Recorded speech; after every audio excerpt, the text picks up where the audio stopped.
दोस्तों, यहूदी धर्म की गिनती दुनिया के सबसे पुराने धर्मों के साथ की जाती है, क्योंकि इसको फॉलो करने वाले लोग पिछले लगभग 4000 साल से हमारे इस दुनिया के अलग अलग इलाकों में मौजूद हैं। ये लोग अपना रिश्ता हजारों साल पहले दुनिया के इतिहास में आने वाले एक मशहूर पैगंबर हजरत इब्राहीम अलैहिस्सलाम के साथ जोड़ते हैं। आपकी नॉलेज के लिए बताता चलूं कि ये वही हजरत इब्राहीम अलैहिस्सलाम हैं कि जिनको बहुत सारे लोग आजकल दुनिया में अब्राहम के नाम से भी याद करते हैं। इंटरेस्टिंग बात तो ये भी है कि सिर्फ यहूदी ही नहीं बल्कि ईसाई और मुसलमान भी इतिहास के इन्हीं मशहूर पैगंबर के साथ अपना रिश्ता जोड़ते हैं। यही वजह है कि इन तीनों ही रिलीजन्स को अब्राहमिक रिलीजन्स या फिर अहले किताब भी कहा जाता है। एक वक्त तो ऐसा भी हुआ करता था कि जब इन तीनों ही रिलीजन्स में आपस में न सिर्फ शादी वैलिड मानी जाती थी बल्कि ये लोग आपस में शादियां किया भी करते थे। फिलहाल बात करें मशहूर पैगंबर हजरत इब्राहीम अलैहिस्सलाम की औलादों के बारे में, तो इनके एक मशहूर बेटे का नाम था हजरत इस्माईल अलैहिस्सलाम, जबकि दूसरे एक मशहूर बेटे का नाम था हजरत इसहाक अलैहिस्सलाम। हजरत इसहाक अलैहिस्सलाम के एक बेटे थे, उनका नाम था हजरत याकूब अलैहिस्सलाम। याद रहे कि यह हजरत याकूब अलैहिस्सलाम भी एक मशहूर पैगंबर थे। हजरत याकूब अलैहिस्सलाम का लक़ब या फिर आप कह सकते हैं कि सेकेंडरी नेम या फिर ये कह सकते हैं कि निक नेम था इसराइल, और उसी निस्बत से ही दुनिया के इतिहास में आगे उनकी नस्लें जितनी भी बढ़ी या फिर उनका घर बार और खानदान जितना भी फैला, सबको बनी इसराइल कहा जाने लगा, जिसका मतलब होता है इसराइल की औलादें। याकूब अलैहिस्सलाम की जिन औलादों को एक लंबे वक्त तक बनी इसराइल कहा गया था, उनको ही आमतौर पर आज के दौर में यहूदी के नाम से जाना जाता है। फिलहाल याकूब अलैहिस्सलाम के लगभग 12 के करीब बेटे थे, और इन 12 में से जो 2 सबसे ज्यादा मशहूर हुए, उनमें से एक का नाम तो हजरत यूसुफ अलैहिस्सलाम था और ये भी पैगंबर थे, जबकि दूसरे बेटे का नाम बिन्यामीन था। यहाँ पर याद रखने वाली बात ये भी है कि बिन्यामीन और हजरत यूसुफ अलैहिस्सलाम जो थे वो दरअसल याकूब अलैहिस्सलाम की एक ही बीवी से थे, जबकि बाकी के बचे हुए 10 बेटे 3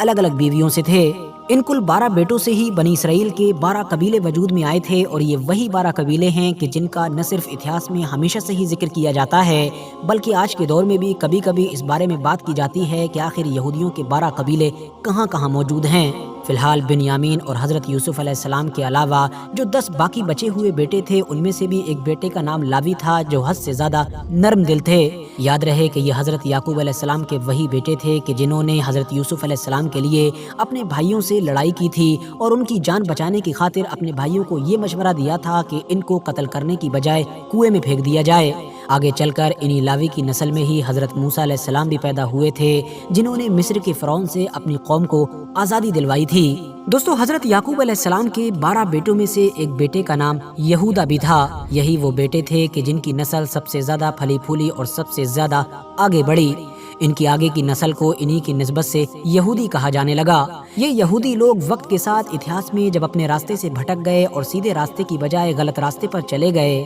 सूद, जादू, टोना और इस तरह की गलत से गलत चीज़ों में पड़ते चले गए, तो फिर खुदा की तरफ से एक नए पैगंबर को नई शरीयत के साथ इन लोगों में भेजा गया, और ये नए पैगंबर थे हजरत ईसा अलैहिस्सलाम, जो दरअसल इन्हीं की नस्ल मतलब के यहूदियों में ही पैदा हुए थे। मगर ज्यादातर यहूदियों ने ही हजरत ईसा अलैहिस्सलाम को एक्सेप्ट करने से मना कर दिया। नतीजा ये हुआ कि फिर हजरत ईसा अलैहिस्सलाम को सूली पर चढ़ाने तक की तैयारी कर ली गई। फिलहाल हजरत ईसा अलैहिस्सलाम को सूली पर चढ़ा दिया गया था या नहीं, ये अपने आप में ही एक अलग टॉपिक है, क्योंकि जहाँ एक तरफ ईसाइयों और यहूदियों के मुताबिक हजरत ईसा अलैहिस्सलाम को सूली पर चढ़ा दिया गया था, तो वहीं दूसरी तरफ मुसलमानों के मुताबिक हजरत ईसा अलैहिस्सलाम को सूली पर चढ़ाने की कोशिश तो की गई थी, मगर खुदा की तरफ से उनको पहले ही आसमान पर उठा लिया गया था। दोस्तों, आपको याद होगा कि मैंने वीडियो के शुरू में ही बताया था कि हजरत इब्राहीम अलैहिस्सलाम के 2 मशहूर बेटों में से एक का नाम हजरत इस्माईल अलैहिस्सलाम और एक का नाम हजरत इसहाक अलैहिस्सलाम था। अभी तक ये जो सारी बातें चल रही थीं, ये दरअसल हजरत इसहाक अलैहिस्सलाम की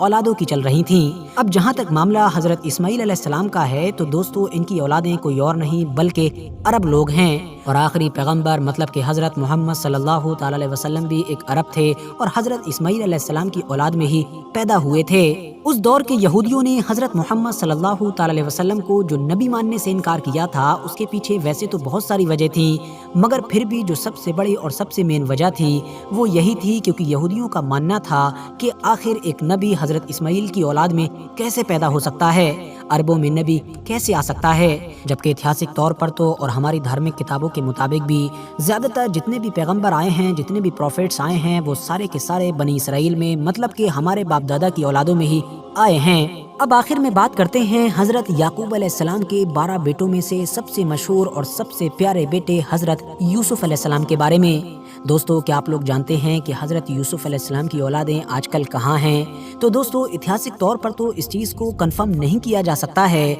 मगर हाँ, अगर दावे के हिसाब से देखा जाए तो आज के दौर में वो लोग कि जो ये दावा करते हैं कि वो हजरत यूसुफ अलैहिस्सलाम की औलाद से हैं, वो दरअसल इजराइल के अंदर रहते हैं। इजराइल में तो इनकी आबादी बहुत कम है, जो लगभग 800 के करीब भी नहीं पहुंचती है, मगर हाँ, मुल्क शाम के जिसको आज के दौर में सीरिया के नाम से जाना जाता है, वहाँ पर ये अच्छी खासी तादाद में हैं। और ये वही जगह है कि जहाँ पर हजरत याकूब अलैहिस्सलाम और उनके आबा व अजदाद रहा करते थे। आज के दौर में ये लोग अपने आप को सामरिया ग्रुप के नाम से जानते हैं, जो अपने आप में ही वक्त के साथ यहूदियों का एक फिरका बन चुका है। इन लोगों का ये दावा है कि इनका खानदान हजरत याकूब अलैहिस्सलाम के एक बेटे लावी और हजरत यूसुफ अलैहिस्सलाम के 2 बेटे मनसी और इफ्राहिम की नस्ल से है। सामरी ग्रुप के जो लोग इजराइल के अंदर रहते हैं, उनके पास आमतौर पर 3 पासपोर्ट होते हैं, एक इजराइल का, एक फिलिस्तीन का और एक जॉर्डन का। दिलचस्प बात यह है कि जहां एक तरफ ये सामरी लोग दूसरे यहूदियों की तरह जो बैतुल मुक़द्दस वाली जगह है उसको ना तो पवित्र मानते हैं और ना ही अपना किबला मानते हैं, तो वहीं दूसरी तरफ बाकी ज्यादातर यहूदी इनको अपना फिरका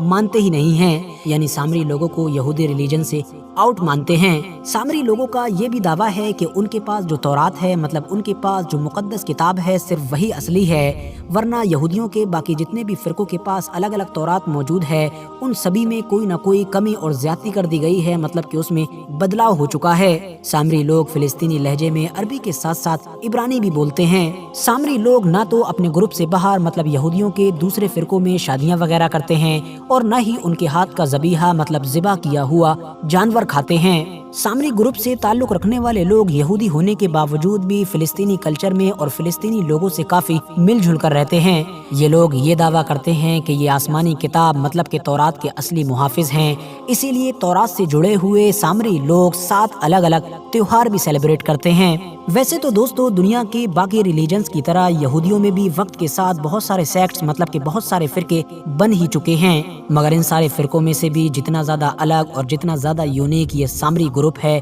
इतना ज्यादा शायद कोई दूसरा नहीं है। उम्मीद करता हूँ कि मेरी आज की इस वीडियो से आप लोगों को बहुत कुछ जानने को मिला होगा। वीडियो अगर पसंद आई हो तो वीडियो को लाइक करने के साथ साथ अपने दोस्तों के साथ जरूर शेयर करें, और इसी तरह की नॉलेजेबल और हिस्टोरिकल वीडियोस हमेशा देखने के लिए हमारे इस चैनल को सब्सक्राइब करने के साथ साथ बेल आइकन को भी जरूर प्रेस करें।